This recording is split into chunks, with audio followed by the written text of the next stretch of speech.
नमस्कार, स्वागत है आपका जनगण मन 24/7 पे। जो मेरा यूट्यूब चैनल है उसे लाइक करिएगा, सब्सक्राइब करिएगा और लगातार बाबा सिद्दीकी जो कि एनसीपी के लीडर हैं, उनकी कल गोली मारकर हत्या कर दी गई थी, उसको लेकर लगातार फोकस बना हुआ है। महाराष्ट्र की जो कानून व्यवस्था है, उसको लेकर सभी विपक्षी दल अ, सवाल खड़े कर रहे हैं कि कानून व्यवस्था क्यों इतनी ध्वस्त हो चुकी है?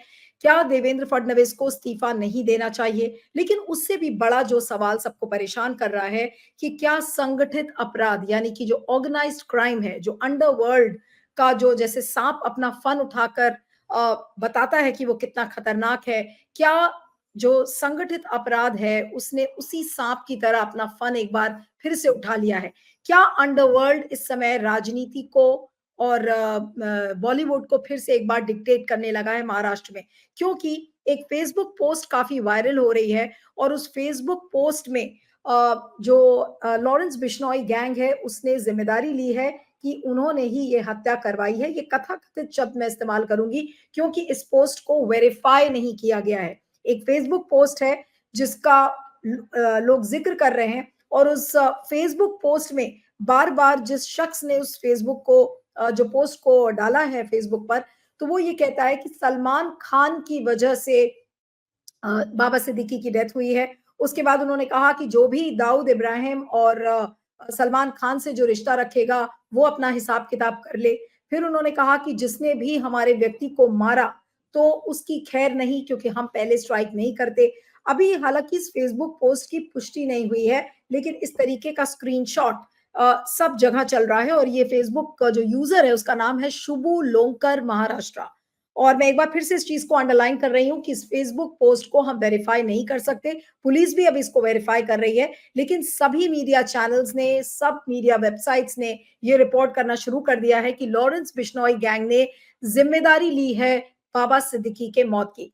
तो आज इस पूरे कॉकटेल पर हम बात करेंगे, जो बॉलीवुड, रियल एस्टेट, क्योंकि इसमें रियल एस्टेट का भी नाम आ रहा है कि बाबा सिद्दीकी कोई स्लम डेवलपमेंट प्रोजेक्ट था जिसको लेकर विरोध कर रहे थे और उसके वो भी एक कारण बन सकता है। तो बहुत सारे एंगल्स तलाशने की कोशिश की जा रही है। इस समय एसआईटी को ये जांच सौंप दी गई है और इस समय फॉरेंसिक डिटेल्स भी ले लिए गए हैं। 9.9 mm पिस्टल से बाबा सिद्दीकी को मारा गया था। तो ये जो पूरा जो नेक्सस एक नजर आ रहा है, इस पर हम बातचीत करेंगे। हमारे साथ former IPS officer doctor mister Yashovardhan Azad इस समय जुड़ रहे हैं। Thank you so much mister Azad for joining. और जो पहला सवाल है मिस्टर आजाद की, क्या ये जो ऑर्गेनाइज्ड क्राइम रैकेट है, वो एक बार फिर से क्या आपको देख के लग रहा है कि बहुत एक्टिव हो चुका है महाराष्ट्र में? क्योंकि हमें उस दौर की याद दिलाता है जिस समय गुलशन कुमार की दिन दहाड़े हत्या कर दी गई थी। आज कुछ उसी तरीके की पिक्चर्स रिप्ले हो रही हैं इस समय। इसको तत्काल ये कह देना कि संगठित अपराध की बाढ़ ऐसी आ रही है फिर से, ये तो मैं नहीं कहूँगा। ये अवश्य है कि ये एक टारगेटेड किलिंग है और जिसे कहते हैं कि बहुत ही एक घोर दुश्मनी के कारण और विभिन्न व्यावसायिक कारणों के कारण ये हो सकती है हत्या। इस हत्या में यह भी देखना आवश्यक है कि जैसा आपने कहा, रियल एस्टेट का मैटर हो, स्लम डेवलपमेंट का मैटर हो या पुरानी कोई दुश्मनी किसी भी आर्थिक अपराध के चलते हुई हो, अब ये एक दूसरी चीज है। लेकिन ये कहना कि लॉरेंस बिश्नोई गैंग ने ये अवश्य करवाया है, ये कोई भी गैंग कर सकता है, क्योंकि दुश्मनी मान लीजिए किसी भी रियल्टर से भी हो या किसी ऐसे व्यक्ति भी से हो जो आर्थिक अपराध में लिप्त है, तो वो किसी भी गैंग को इस्तेमाल कर सकता है मारने के लिए। जहाँ तक इसका सवाल है, इसमें कुछ और बातें भी आ रही हैं और ये आ रही हैं कि इनको सुरक्षा भी दी गई थी। तो उसमें सुरक्षा रहते के साथ कैसे इनकी हत्या हुई, ये एक रियली विवेचना का विषय है। लेकिन हाँ, ये बात सही है। जहाँ तक आप कानून व्यवस्था की बात करती हैं, मैं समझता हूँ कि कानून व्यवस्था जो है आम लोगों से जुड़ी है। क्या एक आम व्यक्ति आराम से घूम सकता है, बात कर सकता है, महिलाएं सुरक्षित हैं, लोगों की प्रॉपर्टी सुरक्षित है, और ऐसी टारगेटेड किलिंग्स जो हैं ये कहीं भी हो सकती हैं। ऑर्गेनाइज किलिंग तो कहीं भी किसी भी प्रदेश में ऑर्गेनाइज किया जा सकता है। इसलिए इसमें ये आवश्यक जरूर है कि एक नेता की हत्या, और वो भी हत्या जबकि उन्हें धमकी मिली थी, तीसरा उन्होंने सूचित कर दिया था और चौथा इनके पास सुरक्षा कवच भी था। उसके बाद भी अगर हत्या हुई है तो ये प्रश्न जो हैं उठने लाजिम। लेकिन जो सबसे बड़े, अगर मैं आपसे पूछूं, क्योंकि आप खुद पुलिस महकमे में रह चुके हैं, अगर 3 या 4 सवाल जो मुख्य खड़े होते हैं सुरक्षा से, वो क्या है? क्योंकि उनके साथ भी सिक्योरिटी पर्सनल्स चल रहे थे, उनको वाई सिक्योरिटी मिली हुई थी। किस तरीके की इंट्रिकसीज होती हैं जब वाई सिक्योरिटी अगर किसी को मिलती है, और यहाँ पर कहाँ से चूक हुई है? तो अगर उस चूक को देखते हुए अगर मैं आपसे कहूं कि क्या गंभीर सवाल 2-3 निकलते हैं, तो उसको आप अगर बता सकते तो बहुत अच्छा होता। देखिए, पहली बात तो ये है कि विभिन्न तरह की जो भ्रांतियां हैं वो इसके बारे में उठ रही हैं, इस विषय के बारे में। एक तो यह है कि क्या इन्हें वायु सुरक्षा पहले से दी गई थी, क्योंकि इन्होंने ये एनसीपी गुट अभी हाल में ही ज्वाइन किया था 47 साल कांग्रेस में रहने के बाद। एनसीपी गुट जो है वो अभी सरकार में है, गवर्नमेंट में है, तो इसलिए शायद इसमें इनको सुरक्षा वाई जल्दी मिल गई, ये हो सकता है ऐसा। तो अगर ये सुरक्षा जो है इनके धमकी देने के बाद मिली है, तब तो ये बहुत बड़ी गंभीर भूल है। और ये इस बात का द्योतक है कि सुरक्षा में बहुत बड़ा गैप रहा है, क्योंकि अगर वाई क्लास की सिक्योरिटी आपको मिलती है तो आपके इर्द गिर्द में पर्सनल प्रोटेक्शन ऑफिसर्स होते हैं। वाई कैटेगरी में एक सुरक्षा गार्ड आपको घर पे भी मिलता है। तो ऐसे में अगर ये बताया जाता है कि रात में 9:30 बजे और जब वो पटाखे चल रहे थे या ऐसा माहौल था, अगर ये अपने पुत्र के ऑफिस से निकलते हैं तो ऑब्वियसली इनके जो सिक्योरिटी वाले हैं उनको तो अलर्ट रहना चाहिए था, और उसी समय आके अगर इनको 3 लोगों ने मारा है तो क्या वापस फिर जवाबी फायर हुआ कि नहीं हुआ? उस जवाबी फायर में कोई भी गोली किसी को नहीं लगी और वो फिर फायर हुआ नहीं, इस बात की भी पुष्टि नहीं हो रही है। तो ये ऐसे काफी सवाल हैं कि गिरफ्तारी किस परिस्थिति में हुई। तो ये जो सवाल हैं बराबर उठेंगे, और मैं इस बात को मानता हूं कि ये एक अक्षमता का द्योतक है और सुरक्षा के कवच में एक बड़ी भूल हुई है। लेकिन मिस्टर आजाद, हमें ये नहीं भूलना चाहिए कि ये एक मर्डर इस समय हुआ है जब चुनाव सिर पर है, चुनाव की घोषणा होने वाली है, और हम इस चीज को क्यों ना माने कि क्या ये चुनाव में पोलराइज करने के लिए, इस चुनाव को, क्या ये इस मर्डर को अंजाम दिया जा सकता है? क्योंकि सबको पता है कि Maharashtra was a high stakes election, BJP was not doing too well in those elections, BJP की हालत वहां खराब थी, और आज क्यों ना ये बात दिमाग में आए कि सब पोलराइज करने के लिए, कम्युनलाइज करने के लिए, क्योंकि Baba Siddique belongs to a Muslim community, और ऑलरेडी जिस तरीके की सोशल मीडिया पोस्ट चल रही हैं कि वो मुसलमान था और उसका मर जाना अच्छा था, बोलने में ये चीज खराब लगती है, so I would not want to repeat. लेकिन जो मेन सवाल है कि क्या चुनाव को पोलराइज करने के मंशे से इस वारदात को अंजाम दिया जा सकता होगा, ये एक सवाल है। मैं इस विषय को, माफ कीजिए, अभी तक कोई धार्मिक या राजनीतिक स्वरूप नहीं दूंगा। मैं एक एक्स पुलिस वाला होने के नाते ये अवश्य कहूंगा कि ये एक प्रोफेशनल किलिंग है, और ये प्रोफेशनल किलिंग मुझे लगता है कि जो निजी जाति कारणों से हुई है। आर्थिक मामला हो सकता है, किसी किसी खास विषय पे, चाहे वो स्लम डेवलपमेंट का कार्य हो, चाहे वो रियलिटी का हो, और ऐसी काफ़ी चीज़ें हो चुकी हैं बम्बई में। उन्हें जामा पहना दिया जाता है पॉलिटिकल या इसका धार्मिक का, लेकिन असल वो होती हैं जाति दुश्मनी के कारण। तो और जिस तरह से ये किलिंग हुई है, मैं इसे अवश्य कहूँगा कि इसमें ये प्रोफेशनल हैंड है इसमें, और टारगेटेड के लिए है। क्यों? कि अगर इसे कोई धार्मिक रूप देना होता तो किसी और तरह ये हत्या की जाती, खुले में या ऐसे जगह में जहां पर कि उससे एक उन्माद सा होता।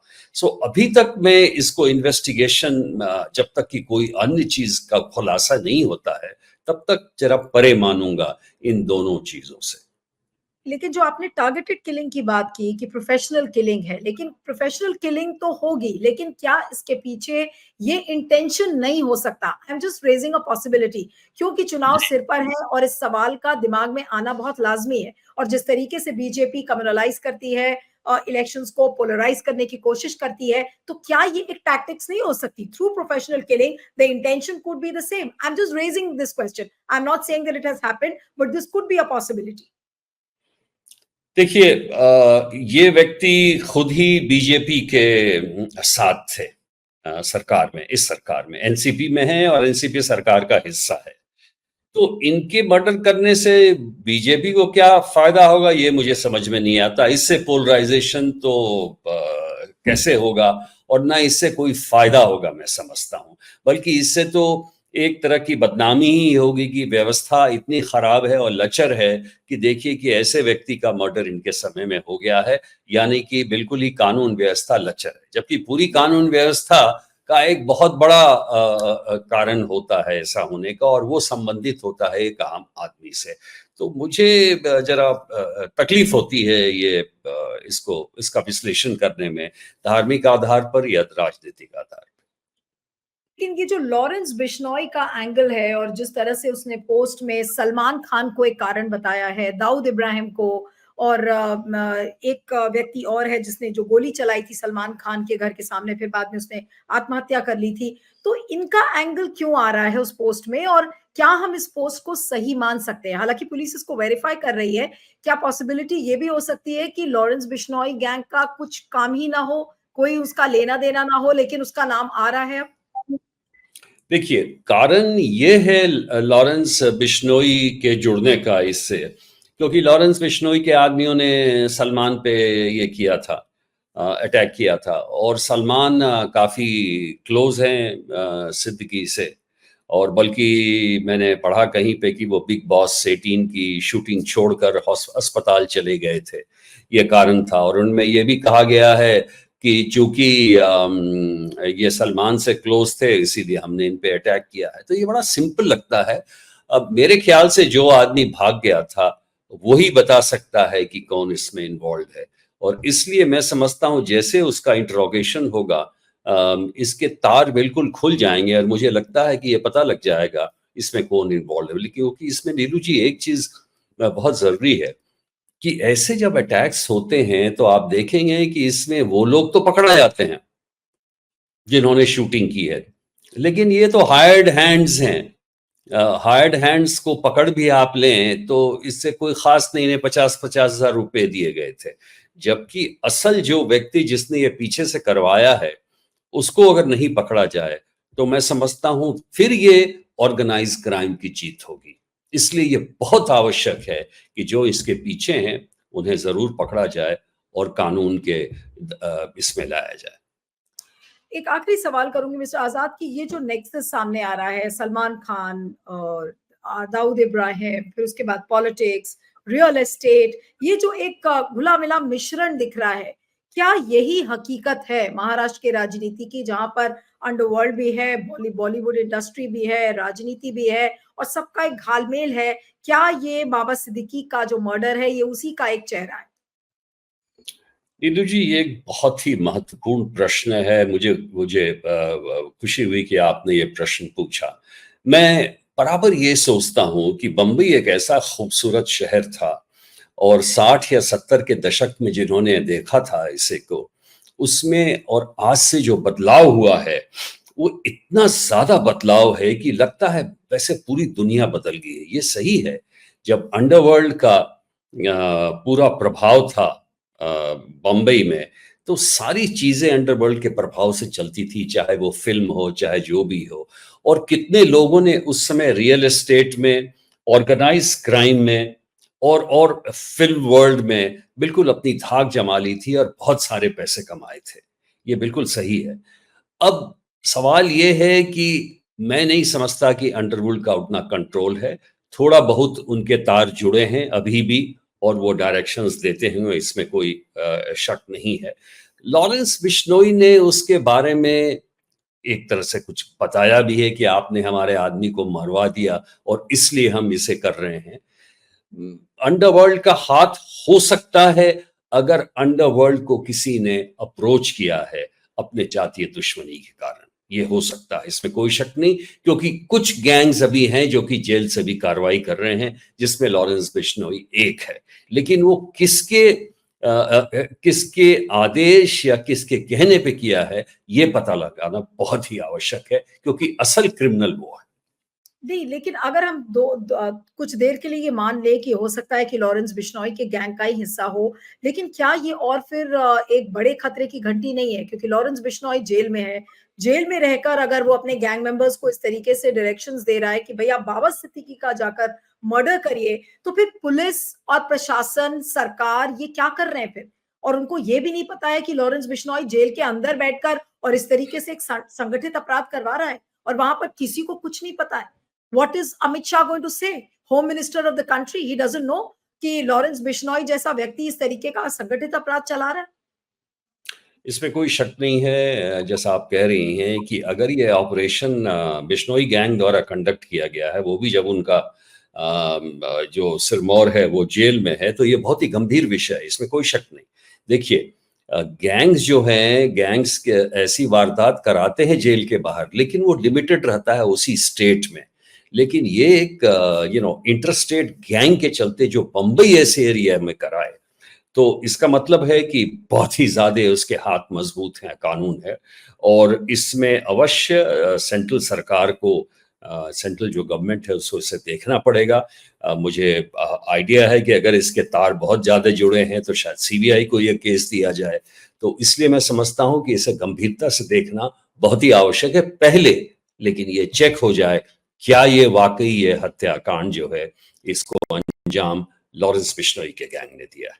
एक आखिरी सवाल और करूंगी जो कि बहुत महत्वपूर्ण है, मुझे लग रहा है कि लॉरेंस बिश्नोई का एक्टिव होना महाराष्ट्र में, महाराष्ट्र चुनाव के पहले महाराष्ट्र के एक मंत्री का मर्डर करना, क्या ये एक बड़ी सुरक्षा को लेकर एक खिलवाड़ नहीं है? क्या सुरक्षा के ऊपर खतरा नहीं है? क्योंकि सिर्फ महाराष्ट्र ही नहीं, अब तो ये लगेगा कि अगर लॉरेंस बिश्नोई एक्टिव है तो वो किसी भी राज्य में कभी भी अस्थिरता फैला सकता है।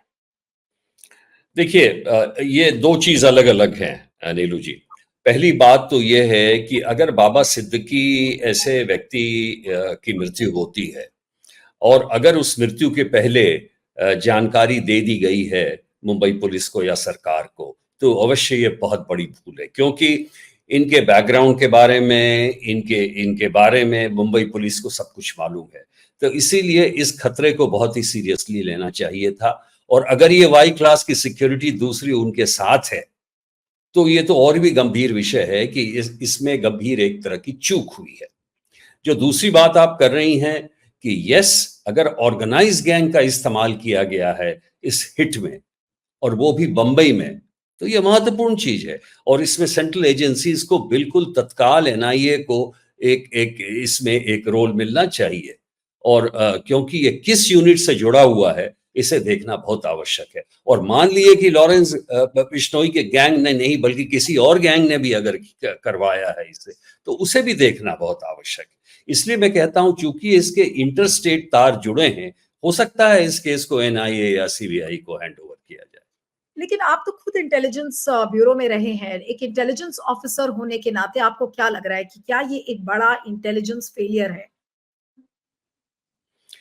देखिए, इंटेलिजेंस फेलियर की अब बात मैं क्या कहूं, जबकि धमकी के बारे में ही उसने खुद बता दिया था, तो इससे तो और अलर्ट होके इंटेलिजेंस के सारे तार बिल्कुल जुड़ जाने चाहिए थे। और इनके जैसे वो गुर्गे इनका पीछा कर रहे थे 1 महीने तक, उसी तरह इंटेलिजेंस के लोगों को करना चाहिए था। सीबीआई जो इनकी इनकी प्रोटेक्शन यूनिट है उसको करना चाहिए था। तो उस हिसाब से तो मैं मानता हूं कि इसमें भूल हुई है, बल्कि दो तरह की भूल हुई है। एक तो इंटेलिजेंस नहीं हुआ, प्रॉपर सिक्योरिटी नहीं हुई, और जो सिक्योरिटी वाले हैं वो अक्षम साबित हुए। एक भी बुलेट जवाबी फायर ही नहीं हुआ, तब वो शायद उनके साथ थे ही नहीं। फिर वाइस क्लास की जो सुरक्षा है वो कहाँ गायब थी? तो इस इंटेलिजेंस हिसाब की भूल कहेंगे, इंटेलिजेंस की भूल आप इसे कहेंगे, या फिर जानबूझकर किन्हीं कारणोंवश बाबा सिद्दीकी की सुरक्षा को सीरियसली नहीं लिया गया? अब एक आम आदमी तो यही सोचेगा ना कि जब उनके पास ऑलरेडी वार्निंग आ चुकी थी, 14 दिन पहले उनको थ्रेट्स मिल चुके थे और फिर भी अगर इंटेलिजेंस डिपार्टमेंट और पुलिस नहीं जगी, तो फिर क्या कहा जाए इसको? इसमें जो मुद्दे की बात वो ये है कि चाहे कुछ भी रहे, अगर वाई क्लास प्रोटेक्शन है तो उस पुलिस को रिएक्ट करना चाहिए था। इसका मतलब ही ये है। और मैं इसके बारे में एक वाइडर चीज में आपको ये बताऊं, अभी 70% लोगों को सुरक्षा दी गई है जिन्हें आवश्यक नहीं है सुरक्षा की। इस तरह से पंजाब के हाई कोर्ट ने एक ऑर्डर दिया है अभी डीजीपी को कि आईएएस अधिकारी जो कि सिक्योरिटी लेके घूम रहे हैं उनकी सुरक्षा हटाइए, क्योंकि पुलिस बल में कमी हो रही है। तो इसलिए अगर इस तरह से हम सुरक्षा लगाएंगे तो फिर ऐसी ही सुरक्षा इनके पास भी लगी होगी जिसमें जो सिपाही हैं वो वहां से कार्य नहीं कर सके, तत्काल रिएक्ट नहीं कर सके और पुलिस प्रोटेक्शन, ये पर्सनल प्रोटेक्शन के मामले में अक्षम साबित हुए। तो ये बिल्कुल सही है कि ये आरोप तो लगेगा ही। Thank you so much, Mr. Azad, for joining on Janagarman 24/7. Thank you so much. Thank you.